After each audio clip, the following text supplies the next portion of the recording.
This is David Harvey, and you're listening to the Anti-Capitalist Chronicles, a podcast that looks at capitalism through a Marxist lens. This podcast is made possible by Democracy at Work. Welcome to part 2 of this analysis of how to use the general framework of the circulation of capital within a capitalist mode of production in order to understand some of the key questions of today in terms of the stability and crisis tendencies that we observe within the capitalist mode of production.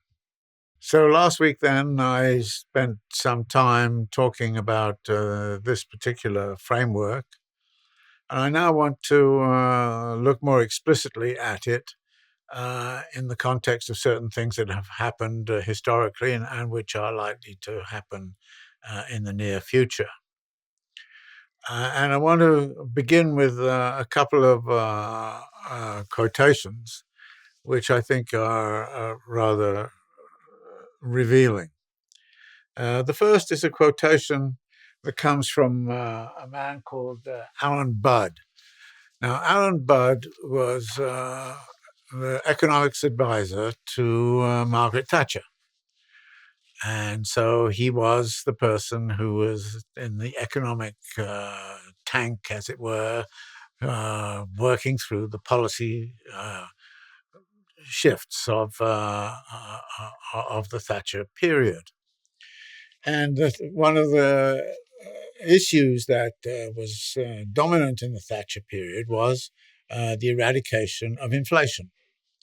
Now, inflation has come back recently, so this is why it's very important to go back and look very carefully at what Thatcher did in relationship to inflation. Her demand was to eradicate inflation, to tame it, and to deal with it. And Alan Budd was very much part of the think tank that was helping her do that. So after Thatcher left office, Alan Budd was reflecting a little bit on what they'd actually done in terms of economic policy. And he confessed in an interview a rather extraordinary insight. And the extraordinary insight was this, that Thatcher's commitment to the eradication of inflation had at its core the idea of that this was going to be used to, and this was Budd's word, to bash the workers and to destroy the union movement and to destroy the power of labor. And he went on to kind of say, and very explicitly, rising unemployment was a very desirable way of reducing the strength of the working class. What was engineered, and here is a bit astonishing for somebody coming out of his political thing, in Marxist terms, was a crisis in capitalism, which recreated a reserve army of labor and has allowed the capitalists to make high profits ever since. Now, this is, I think, something that you should very much bear in mind.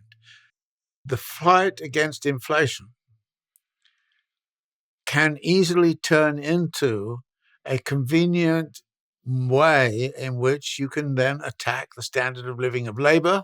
You can reduce wages, you can increase unemployment, you can do all those kinds of things. And if you look around us right now, you'll see a good deal of that kind of thinking creeping into the discussion of contemporary inflation. And I'm going to come back to that in a minute. The second quotation comes from somebody who was in a rather analogous position to Alan Budd in the Reagan administration. That is David Stockman, who was in command of the Office of Management of Budget. Now, the OMB is a very important institution. It creates if you like, all kinds of analyses of what will or will not work in the way of public policies. And one of the things that had really upset the Office of Management and Budget was the fact that in the early years of the Reagan administration, there had not been a very close attention paid to going into debt. And that one of the things that David Stockman was very concerned with was to try to bring down the debt. And yet, in the early years of the Reagan administration was increasing the debt. It was doing so, of course, mainly on the grounds of national security. So much of the debt was actually generated out of a rapid expansion of the defense industries. And this is when Reagan got into a sort of arms race with the Soviet Union as it was then, and then an attempt to destroy the Soviet Union by outbidding the Soviets and pushing them so that their economy would crack. But the fact was that the deficit under Reagan expanded dramatically. And then what Stockman observed was, well, that in the later years of the Reagan administration, and this actually continued over into the next administrations, the indebtedness became a very important issue, which required that austerity politics be visited upon the budget. So what Stockman observed, again, after he left office, was that the increase in the deficit was one of the ways in which the Reagan administration then found themselves able to go after social expenditures which were benefiting labor. So in both the Thatcher and Reagan cases, what you have is a public policy which is designed to do X, where underlying it is the effect is that it actually do Y. And the Y in this case was destroying the power of labor and bringing the standard of living labor down, curbing wages, curbing, and making profitability much easier because of the unemployment which exists. So that if you look at the first years of the Reagan administration, unemployment in the United States went to around 10%. And Reagan went after sort of trade unions and organized labor and all the rest of it. And one of the arguments that was made was that you had to do this in order to bring the deficit down. But as Stockman pointed out, it was Reagan who had raised the deficit in the first place. So you raise the deficit and then claim that in order to cure the deficit, you have to go after the standard of living of the working people and bring that down. And Thatcher, as Alan Budd kind of saying, he felt that Thatcher was actually about doing the same kind of thing. Now, we're in a situation right now which is very, very interesting because, suddenly last summer we got a strong sense of inflation. And the question was, well, where is this inflation coming from? Initially, most people were kind of saying it was short term. It was short term because of the disruption in the supply chain. In other words, when you look at the whole diagram of everything, it was of the circulation of capital of the sort that I was examining last week. When you look at that diagram, you would say, well, the problem was the supply of means of production was curtailed. You had to pay much more to gain those means of production, and because you had to pay much more, so you had to raise the prices of the goods that got produced, or analogous goods like secondhand cars and all the rest of it. So that the feeling was there was something wrong within that apparatus, within that system. You could locate what the problem was in terms of supply chain constrictions, and the logistics were horrendous. There were all these sort of boats lined up with cargoes outside of San Diego Harbor, and nobody could figure out how to get them ashore, and how there was really a logistical mess up in the supply chain, and it was therefore the inflation was going to be temporary because the supply chain would quickly iron out. And in a sense, it did begin to iron out a bit. But notice at this point, nobody kind of said the problem is there's too much you know, wages are too high, and you know, there's not enough unemployment and all the rest of it. Nobody said that sort of thing, you know, back in the summer. But as it became clear that the inflation was not going to go away so quickly as people anticipated, and it was not a temporary thing, but a structural kind of thing. People started to say, well, okay, it's no longer disruptions in the supply chain, which is the problem. It's coming from somewhere else. Is it coming from labor? And part of the argument has been that, yes, labor was very well treated during the COVID problem uh, because they were basically given a lot of tax money, largesse. And of course, the government went into debt, and debt financed to keep people alive in the face of this sort of unemployment and collapse of both industry and entertainment and all the rest of it, because of the COVID virus and the impact of the COVID virus. So the people were kind of beginning to say, well, the problem is the Biden administration went far too much into debt, and what we now see is, of course, the assumption of power by the Republican Party. And one of the first things they're saying is they're not going to increase the debt ceiling unless there are equal kind of reductions in social expenditures. So it's social expenditures, not expenditures on the military and all the rest of it, social expenditures. And again, it's an attack upon working class living standards. And that they're going to have to do this. And they have to do it because the deficit is out of control. And so we're starting to get all this rhetoric now.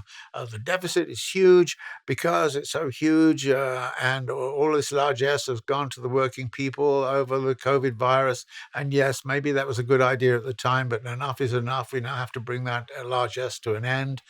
We've got to get people back into the workforce. We've got to look for, try to get the Federal Reserve to raise the interest rates and start to create a recession. So there's some talk now of a recession coming, and it's almost like, like Alan Budd said, you create a capitalist crisis, and that becomes the best way to reduce the living standards of labor and increase the profit rate, so that you start to kind of get the whole story of austerity politics necessary in order to deal with with the deficit, or to deal with the excessive, supposedly excessive treatment and more generous treatment of labor during the pandemic.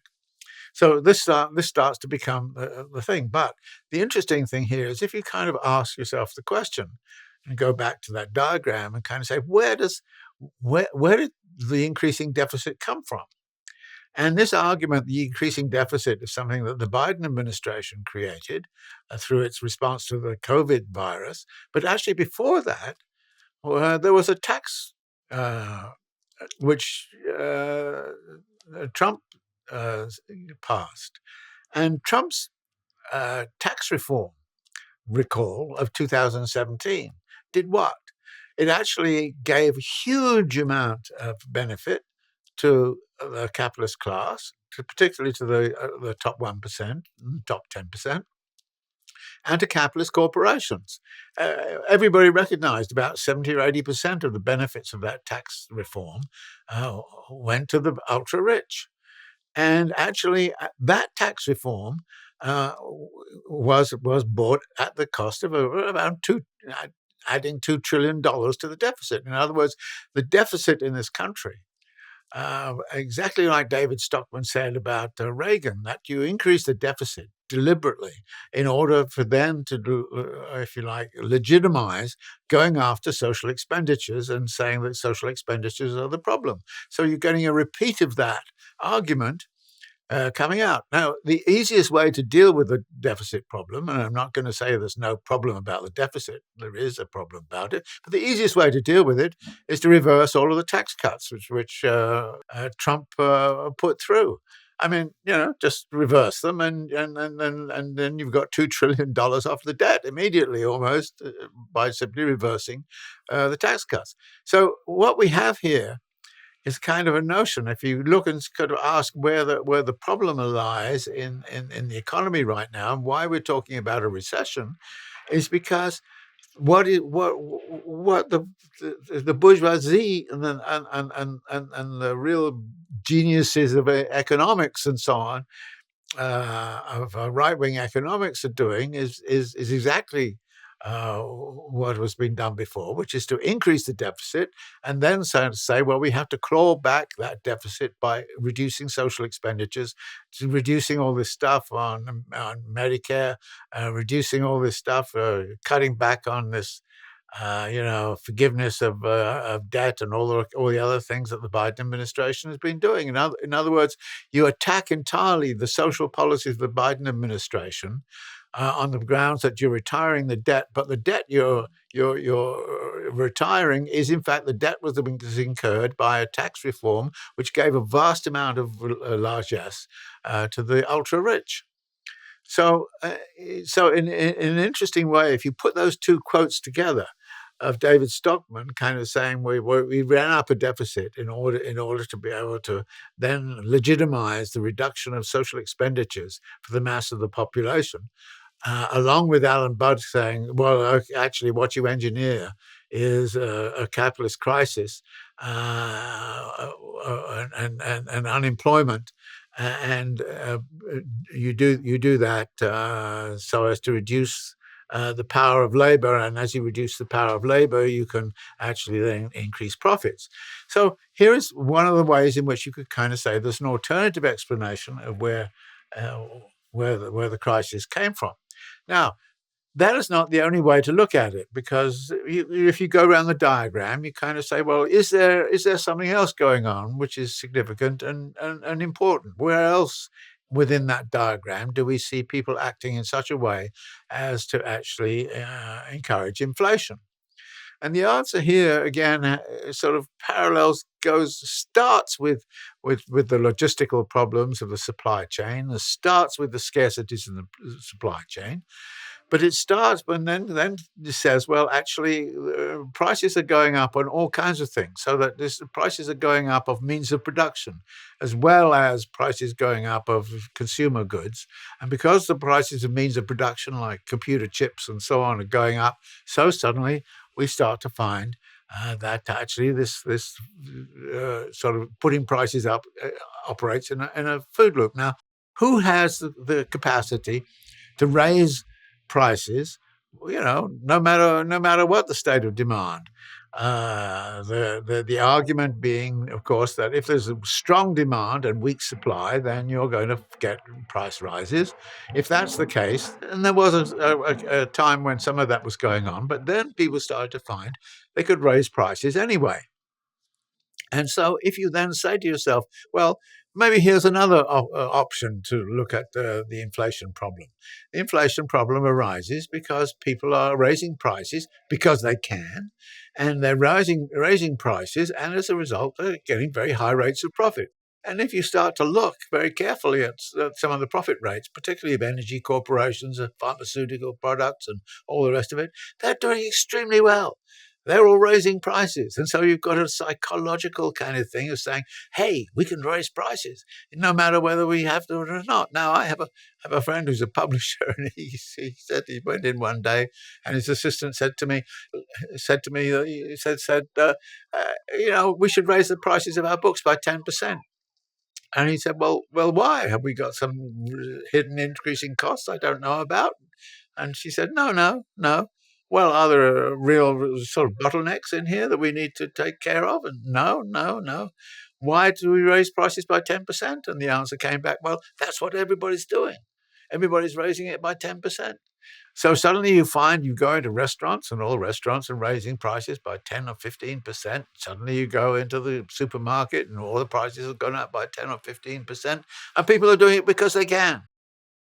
And how do you and actually they're increasing their profits. During pandemic, many people were not really doing too well on the profit front. And then what happens is that you come out of the pandemic, and suddenly you can open up, and you also find at the same time you can raise prices.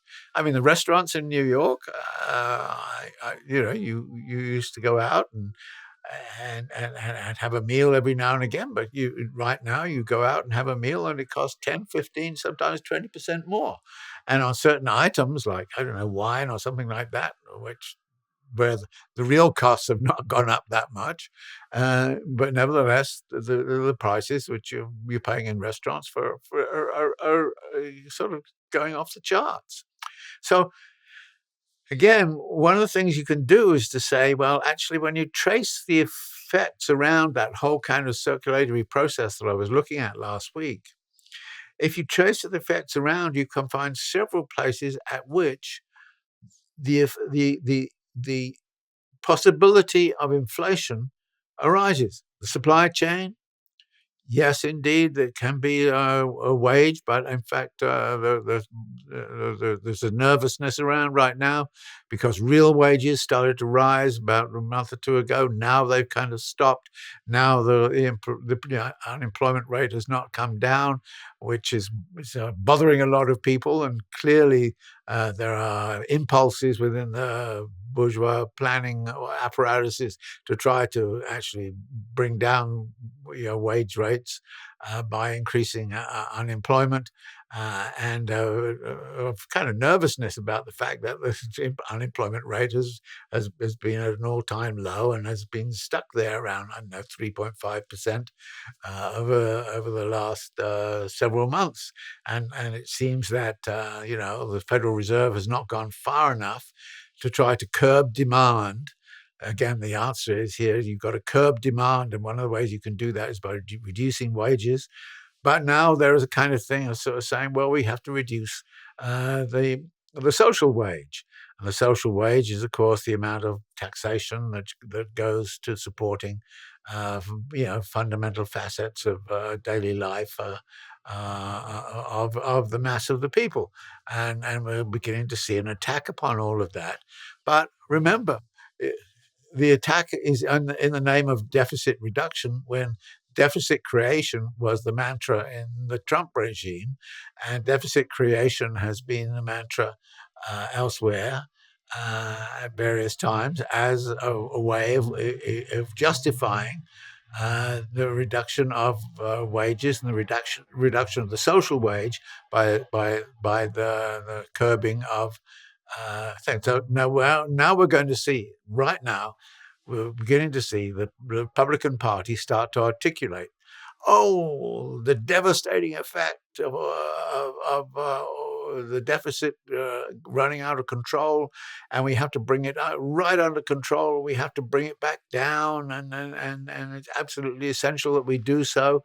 And in order to do so, we need to reduce social expenditures. Social expenditures, not increase tax rates, not take back the tax largesse and the tax holiday that Trump created. So here, if you like, when you start to look at the whole system, you immediately start to ask certain questions. So this question of where does contemporary inflation come from? Now, I've not done enough work to come up with a definitive answer on that, but I think that a number of points would be: one place it came from was the fact that many corporations and enterprises have been raising their prices in order to increase their profit rate, and in some ways recuperate on the fact that their profit rates were relatively low during certain aspects of the pandemic. So there's an opportunistic element there of just raising prices because you can, because it started to do so, and people have started to do so.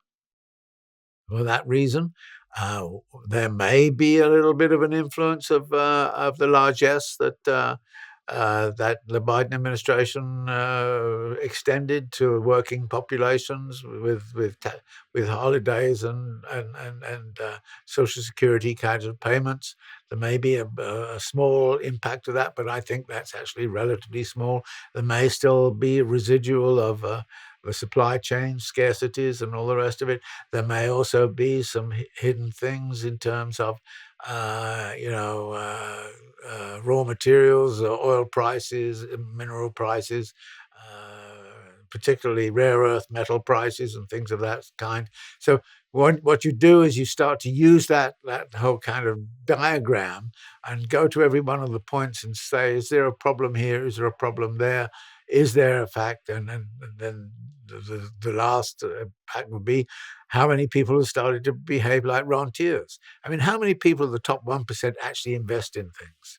What they do is they take their investment monies and they take their gains and they put it back into purchase of assets. So you get bubbles in asset markets, in land and property and all the rest of it, and so on. And so you start to see price rises going on in terms of rents. So rents go skyrocketing up through this, for no good reason apart from the fact that people can increase the rent.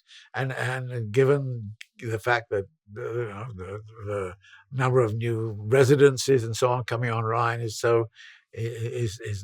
insufficient, given what happened during COVID, that we now find there are issues of that kind. So one of the things I would want to do with that diagram, and I think that's why it's so important to me, is I always kind of look at this diagram very carefully and sort of say, where in this chart is there a blockage, and where is there an impact, and how is it then used by people for class purposes?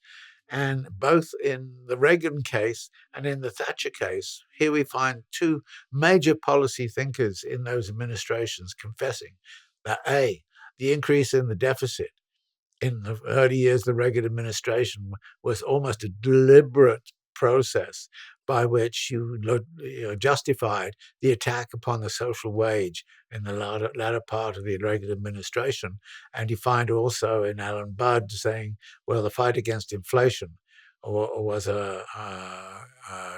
actually an excuse to bash the workers and to actually reduce the standard of living of the mass of the population in order to maximize the profit rates for the corporations and the rate of return for the most affluent families in the country at the time. So these are the kinds of things that it seems to me come out of inspection of this system. And the reason I like looking at the system is that it helps me answer some of these questions. And right now, as I think we will see in the next few weeks, and as the Republican Party starts to mouth off about how to deal with the deficit and all the rest of it, and that it has to deal with the deficit by cutting back on social expenditures rather than raising taxation and reversing the Trump tax cuts. This seems to me to be the crucial kind of policy question that we should be kind of concentrating on. But you yourself, by sticking with this diagram, can, I think, ask these kinds of questions of almost any issues that crops up and start to gain a political perspective by asking the question, where in this system is there some kind of blockage? Is there some kind of point? And what you invariably find is it's not just one point. It's not just the supply chain. It's also the ability to raise prices, the need to increase the profit rate temporarily, at least, opportunistically, the need to find ways to deal with the increasing rentierism and the fact that more and more people want to actually just live off the fruits of appropriation of value without actually producing it. So we've got a real sort of a problem of this kind on our hands, and this diagram, I think, helps locate where some of the issues are and where some of the answers lie.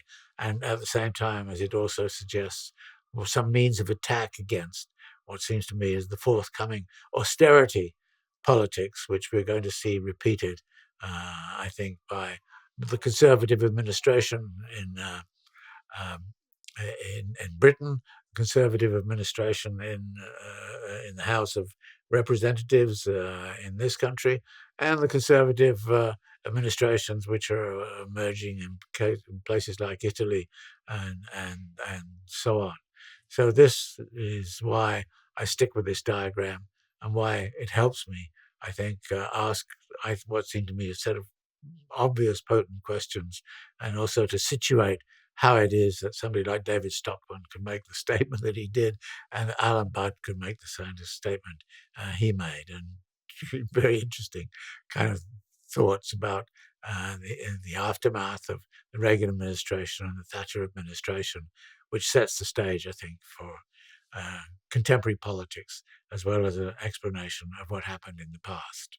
Thank you for joining me today. You've been listening to David Harvey's Anti-Capitalist Chronicles, a Democracy at Work production.